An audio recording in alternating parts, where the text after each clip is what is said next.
Mesdames et messieurs, bonsoir et bienvenue sur Info TV dans cette édition spéciale consacrée aux élections régionales et aux élections départementales. On va tout vous dire sur les résultats, sur une abstention extrêmement forte, sur cette journée particulière en raison également de la crise sanitaire, des élections qui ont été repoussées de quasiment 6 mois. On vous dit tout avec nos reportages, infographies et explications après cette journée spéciale que vous avez pu suivre en direct sur toutes nos plateformes, notre site internet et notre compte Twitter.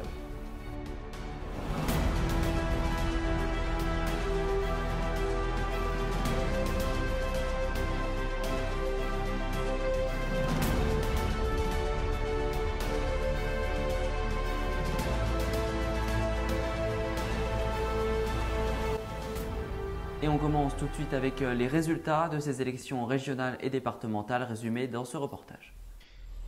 On débute avec une surprise ce soir. Thierry Mariani, le candidat du Rassemblement national dans la région Provence-Alpes-Côte d'Azur, n'a fait que 43,2% face au candidat Renaud Muselier qui lui dépasse les 50%. On poursuit dans les Hauts-de-France avec là aussi une très belle victoire pour le candidat de droite Xavier Bertrand, LR avec 52,7%. Sébastien Chenu pour le Rassemblement national ne parvient pas à convaincre les électeurs. On passe désormais à la région Île-de-France avec Valérie Pécresse, la candidate de droite sortante qui obtient plus de 45%. Elle est donc réélue. Si elle n'était pas réélue, elle avait d'ailleurs annoncé qu'elle se retirait de la vie politique. Et avec son score, elle pourrait prétendre à postuler pour les élections présidentielles. C'est le cas également par exemple pour Laurent Wauquiez, pour Xavier Bertrand, tous ces ténors de la droite. C'est une équipe de France de la droite, d'après la présidente Valérie Pécresse qui s'est exprimée, la présidente de la région Île-de-France qui a affirmé également que cette victoire, elle était belle, je cite. On note que l'alliance de gauche fait 32,5% et Jordan Bardella pour l'extrême droite n'est qu'à 11,5%. Échec encore une fois pour La République En Marche qui vraiment est en chute libre, tout comme le Rassemblement National. Ce sont vraiment les retours des grands partis LR et le Parti Socialiste. Du côté de LR justement en Auvergne-Rhône-Alpes, près de 56% pour Laurent Wauquiez, un excellent score par rapport à l'union de gauche de Frédéric Grébert et pour le candidat Rassemblement National qui peine à avoir les 11%. Les candidats de droite qui vraiment s'imaginent presque déjà gagnants de la présidentielle en attendant avec des discours assez ambitieux. Du côté de la région Centre-Val de Loire, Frédéric Bonneau s'impose pour l'Alliance Gauche avec près de 38,5%.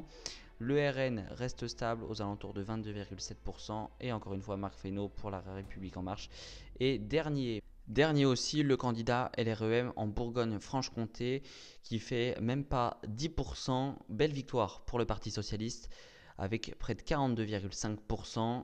Et la droite et le RN sont stables à moins de 25%. On continue avec la région Pays de Loire. Le candidat LR s'impose avec 46,3% à ce second tour des élections régionales.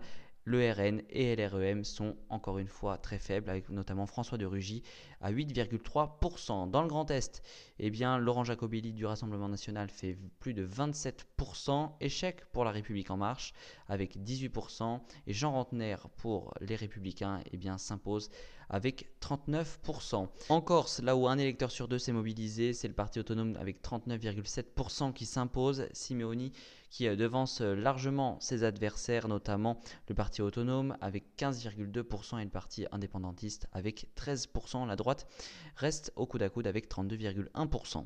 Enfin, on termine avec la Nouvelle-Aquitaine, avec ici encore une victoire du candidat du Parti Socialiste avec près de 39% et tous les autres candidats sont sous les 20%, notamment avec Europe Écologie Les Verts. Et les Français se sont très peu mobilisés pour ces élections. On vous dit tout avec notre reportage, avec nos infographies également. Comme à chaque scrutin, les politiques votent depuis leurs fiefs respectifs. C'était le cas par exemple pour la candidate sortante Valérie Pécresse pour la région Île-de-France qui a voté depuis les Yvelines. En revanche, ils sont de plus en plus seuls à s'impliquer dans la vie politique. Les citoyens français ont encore une fois déserté ce scrutin ce dimanche 27 juin. Regardez les chiffres de la participation à midi. D'après le ministère de l'Intérieur, seulement 12,66% de participation. C'est en très légère hausse par rapport au premier tour. mais une forte baisse par rapport à 2015 et par rapport à 2010. Si on regarde les chiffres de la participation à 17 h, on attendait peut-être un regain de participation dans l'après-midi avec le beau temps, le couvre-feu enlevé, mais il n'en est rien, seulement à peine 28% de participation, un chiffre bien en dessous des scores de 2015 par exemple ou de 2010.